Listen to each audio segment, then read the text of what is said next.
All right. Good morning, everybody. No, because I'm embarrassed, and that means that he's not here every day.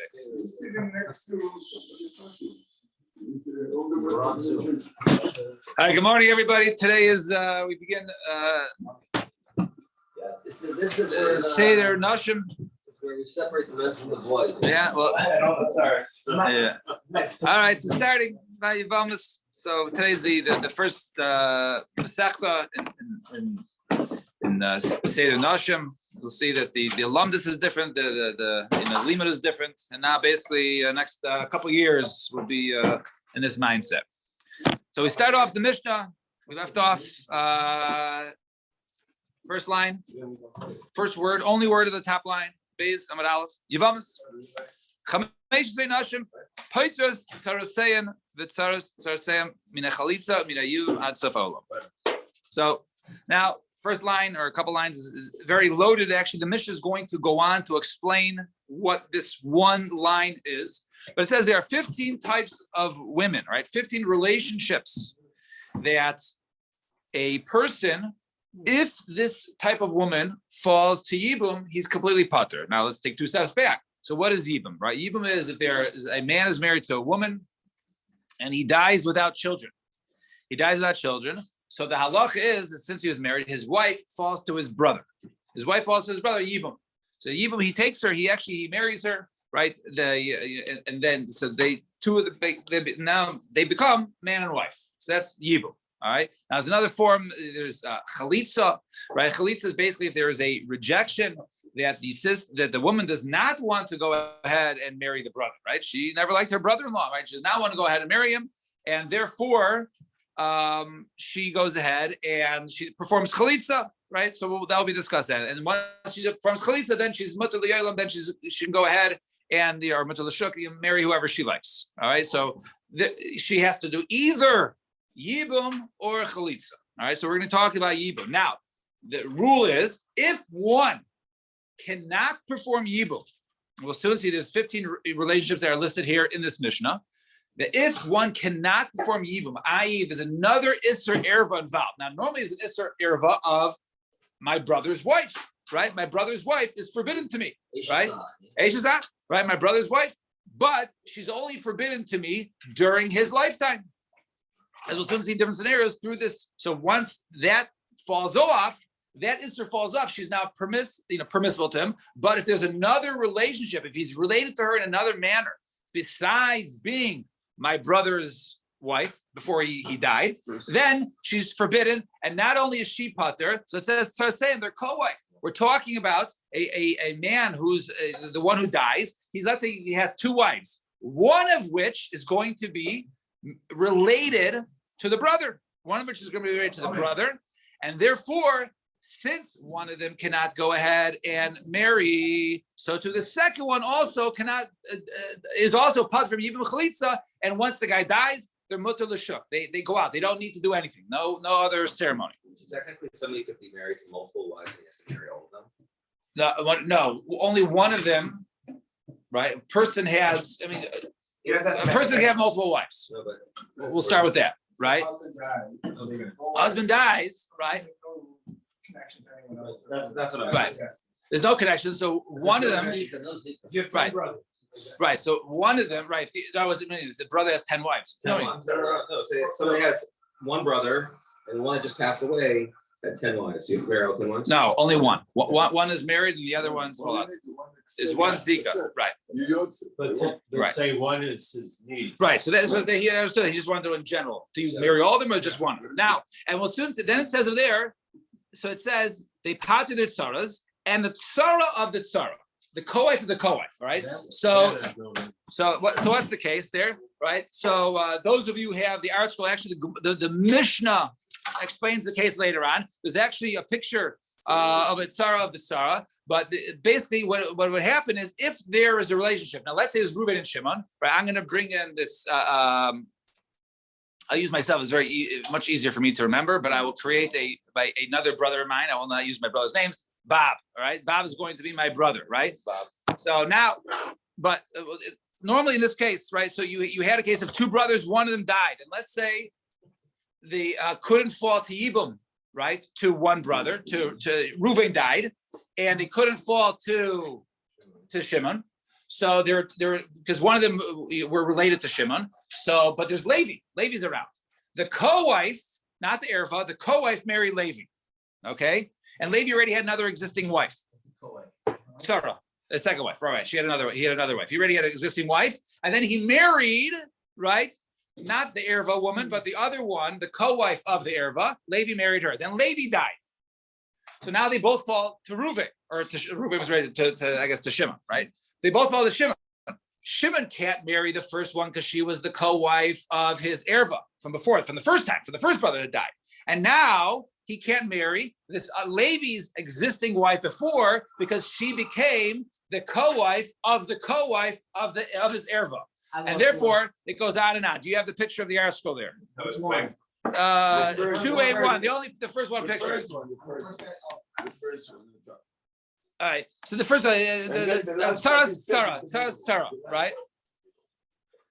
So, but now the Gemara will explain. So let's go into the Gemara. The Elu Hey, these are the 15. Okay. Now, so I'm going to go in these cases. I will be instead of Reuven and Shimon. I think it'll be easier, at least for me, to picture it, right? No, right. So I have a brother Bob, right? Yeah, I have two other brothers, but I'm not going to include them. I have a brother Bob, right? Bob married, right, my daughter, right? So he married my daughter. Then Bob died without children. So and he had two wives. My daughter, Bito, right, which is Bito, and another co-wife. So since it says Elin Bito, since I can't go ahead and do Yibum with my daughter with Bito, so too I can't perform Yibum with the co-wife, and therefore they're mutal l'shuk. They can go off and live their wives. Co-wife to your erva. Was it? Why co-wife, which has no relationship to you, became also because of your erva daughter? Because they were we're learning from Psukim. We're based on Psukim. We're going to go on to the Psukim. Rabbi, your brother married your daughter? Yeah, your last Yeah. your niece. niece. And then your brother died with your daughter. Correct. So I can't marry her. And not only that, I can't marry the other. If he had two wives, I can't marry the other one. Also, I also get married. Now, next couple cases to go through. Ubas Bito, right? My brother Bob married Bas Bito, the daughter, right, of my daughter, my granddaughter. He married my granddaughter. He died. I can't marry my granddaughter. I can't marry her co-wife. Bas Bino. Bas Bino is number 3, right? Bas Bino, the daughter, right, of my son, also my granddaughter. My brother married my granddaughter. Then my brother Bob died. I can't marry my granddaughter. So both her and Sarah are good. Fine.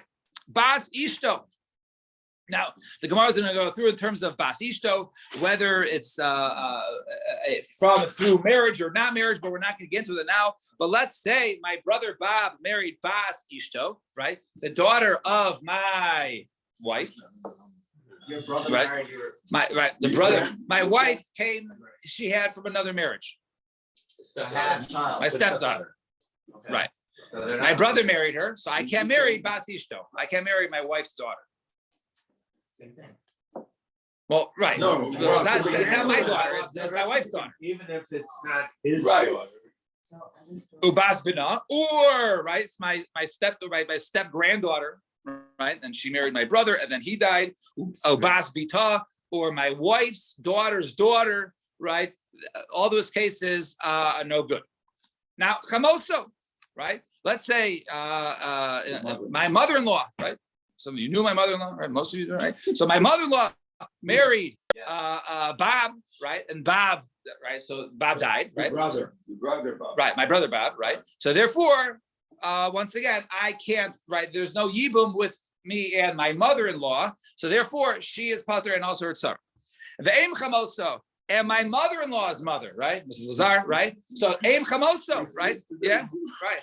So if, right, her sister, right, married Bob, my brother, and Bob died, since I can't marry her, if there was also another wife, I can't marry her either.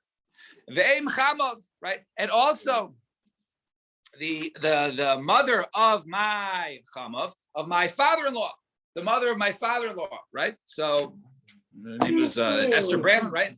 She could be young. So her sister, right? So she married, right?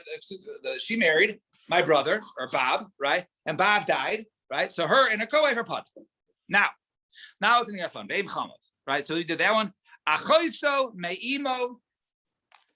All right, achoso me'imo. Let's go to this case. Achos me'imo. Now, so what's the case over here? You have a man married a woman, right? Very good, right? And each of them came in. I'm sorry.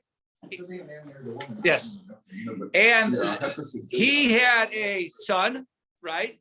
And she had also an existing child, right? She had a daughter. We'll soon see, right? She had a daughter, right? Now, the two of them, they're step siblings, right? They're not related, right? They're not related. Then they got married. Then the parents had another child together. All right. So now remember, I didn't mention this all before. A person is only obligated for yibum when they're brothers, when they're paternal brothers, when they're brothers from the father. If they're brothers from the mother, there is no yibum. There is no right. There is no yibum, and therefore the issur remains. If it's my maternal brother, his wife would be usher to me. It's only the paternal brother who died, then his wife falls right. Then his wife falls to yibum, right? But not my maternal. Now, so over here, there's another brother. Right. So then George, right. So in this case, right. So now, this is like a little more difficult. So those who have the I guess the picture of Achos Imo, right. So over here, right. Those in the article. I'm trying to understand it. All right. So here's what happened. Right. The father was married to another woman, and he came in with a child, Reuven. Right, and then the mother came in with a child, right? Sarah, in that picture, right? You guys have Reuben and Sarah, right? Reuben and Sarah are step siblings. Then, not related, no blood related. Then the father and mother got married, and they had a child together, Shimon.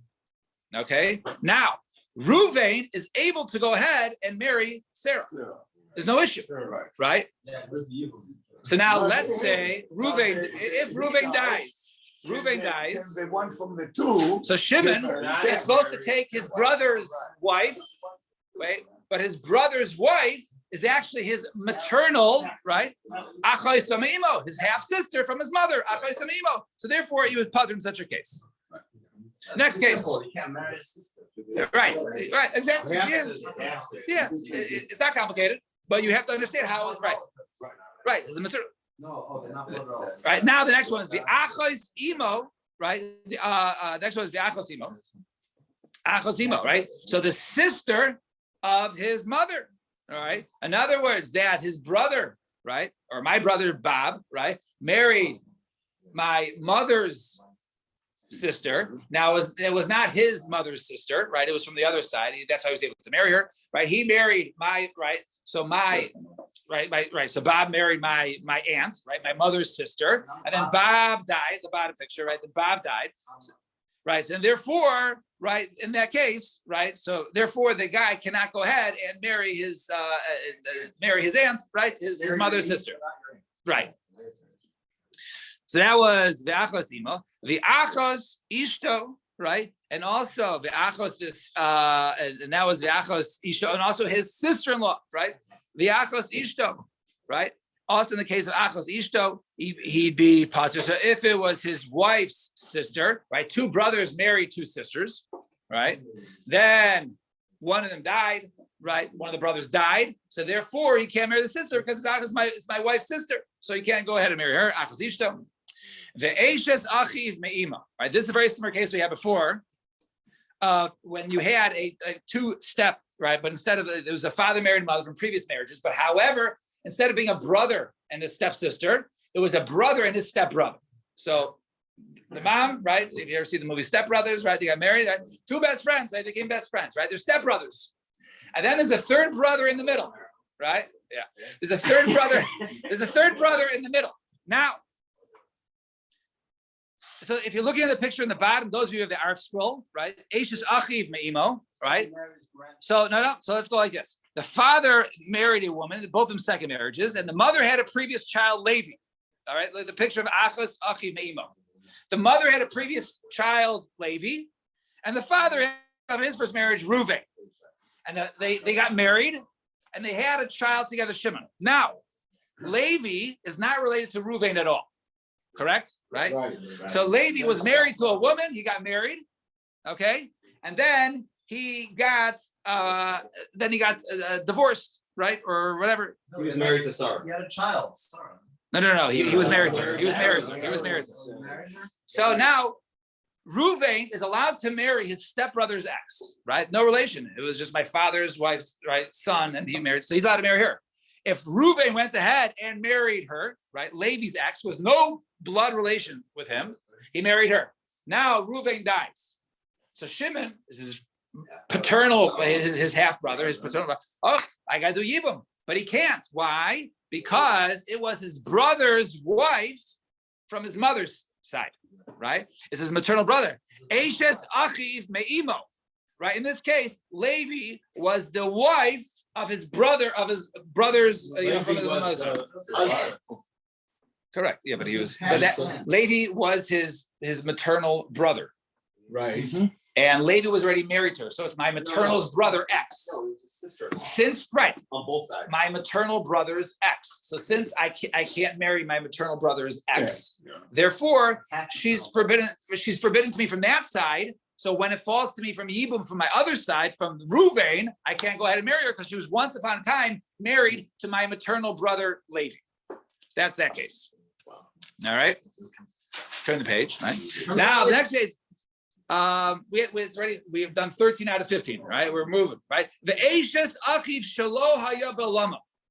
Here's another thing, another halacha which is brought in by our Mishnah, like Derech Agav, that which we say Yibum, that the brother's wife falls to Yibum, right, is only said when they were alive at the same time. Okay, only alive at the same time. So, for instance, if one brother is 25.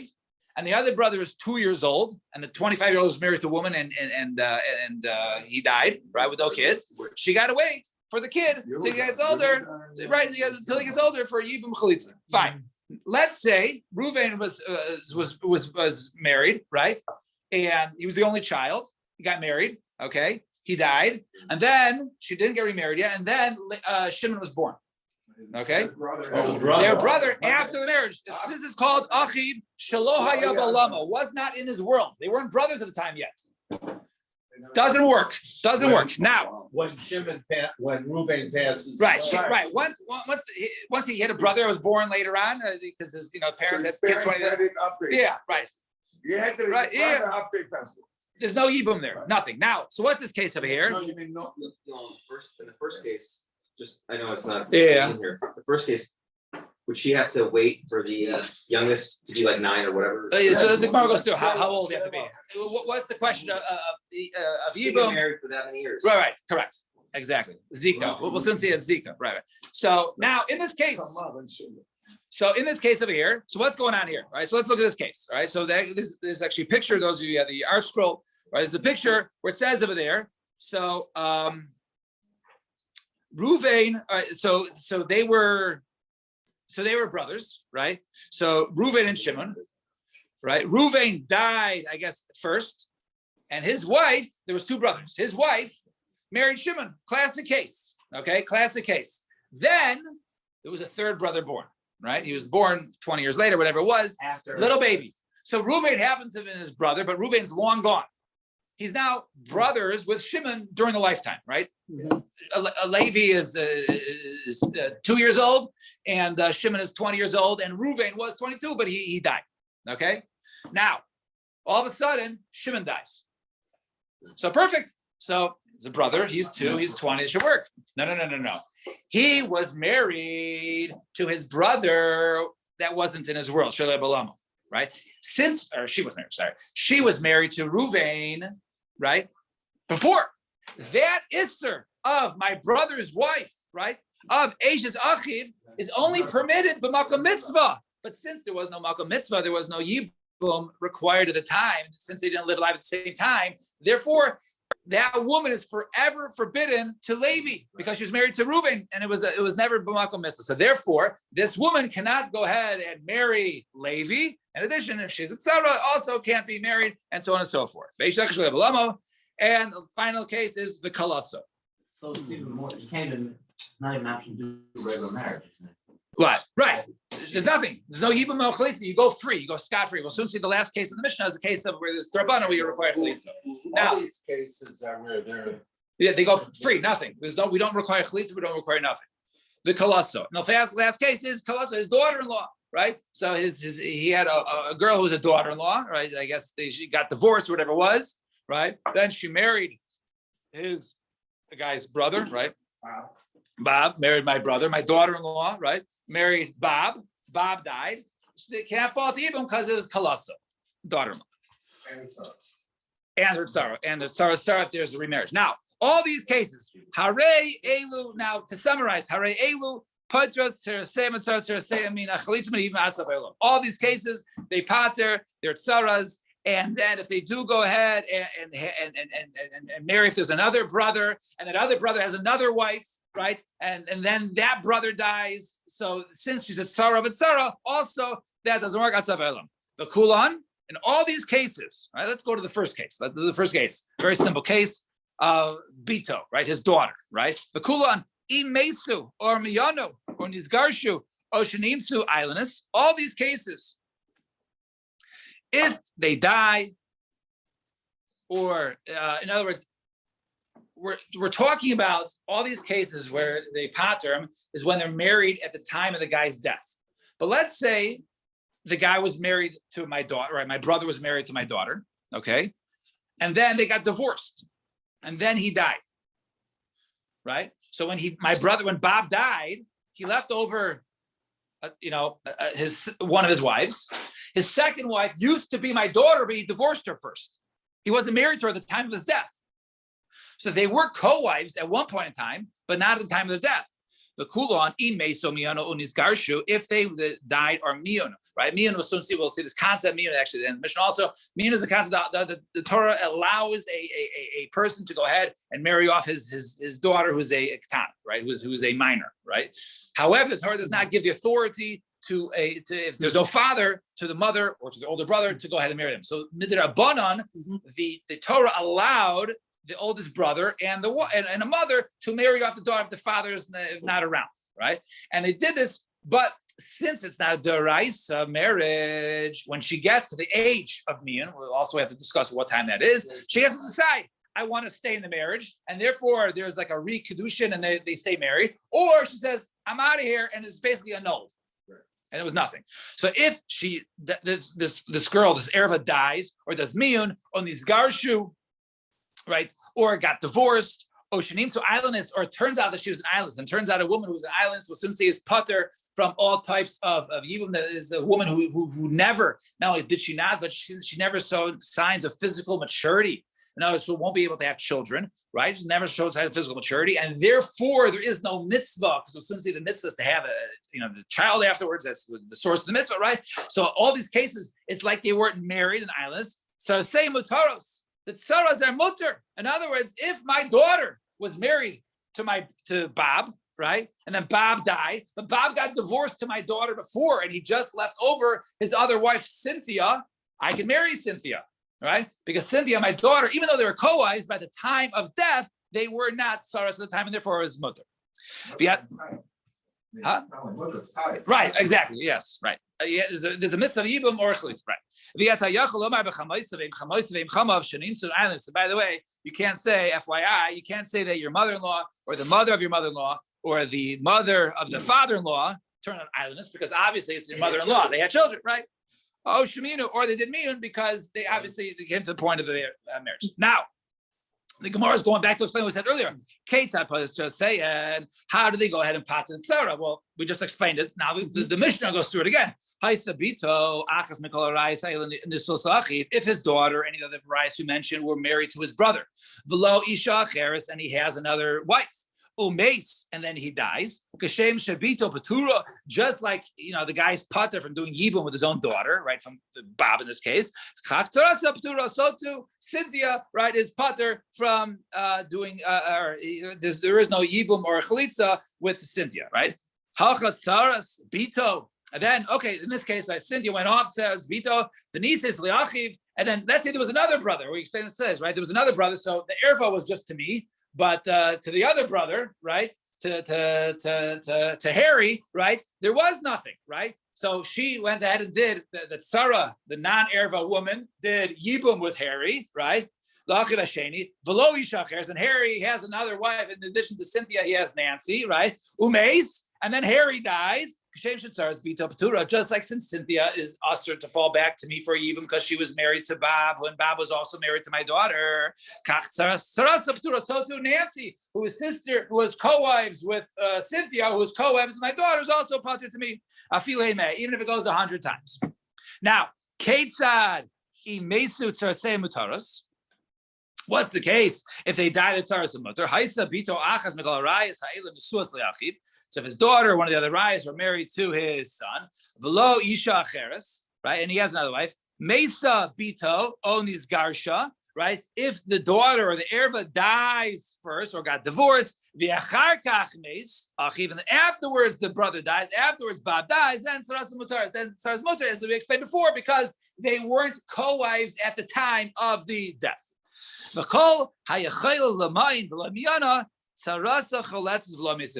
here's a little tricky line, and the Mishnah sort of like slips it at the end. Now, if one of the erva is someone who's a miyun, so if the girl was of age where she was able to perform miyun, right? She didn't perform miyun yet, but didn't fully marry the guy. Therefore, there's a whole question here. What do we do with this woman, right? So in this case, is she married or not?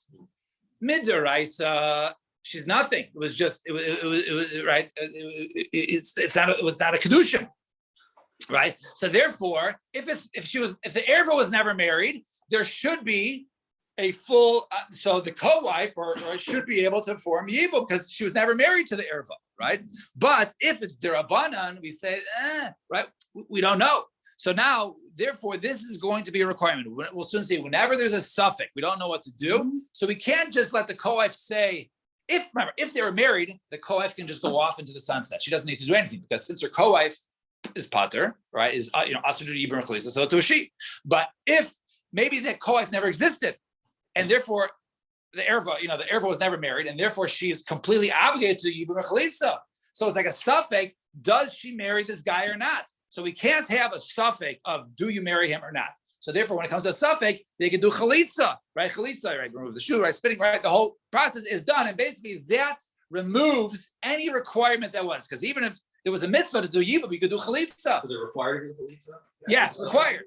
Because if you were required to do yibum, so you did chalitza, it's good enough, right? You're allowed to do chalitza. And if you weren't required to do it, so you did chalitza, no harm, no foul, right? We can't have you marry if you weren't allowed to marry. We can have you do chalitza if you didn't have to do chalitza. So therefore, that's the answer. When there's a suffix, we require the other one to do chalitza. Fine. Zak the Gemara, real quick, couple lines. Namichli. Kulu, all these cases, miachas isha yafina. Soon in the Gemara, we'll soon see that they're all learned by the pasuk of achas isha, right? From one's wife's sister, right? The Isers learn out from there that all these other isurim. So if kulu miachas isha yafina, at least achas isha bereisha. Why does an achas isha be the first of the 15? Why do you start with bito? And if you want to say maybe we want to go ahead and start with the one with the most severe punishments, and the punishment for bito is sreifa. The Rabbi Shimon Hidamar sreifa chamura, and according to the opinion of Rabbi Shimon, who holds that sreifa is the most chamer. You should say your mother-in-law should go first. Why? Because the main drasha of that the isser of the punishment of sreifa, right, of burning, right. That is learned from Chamoso. So I should have listed Chamoso first, and only then Bito.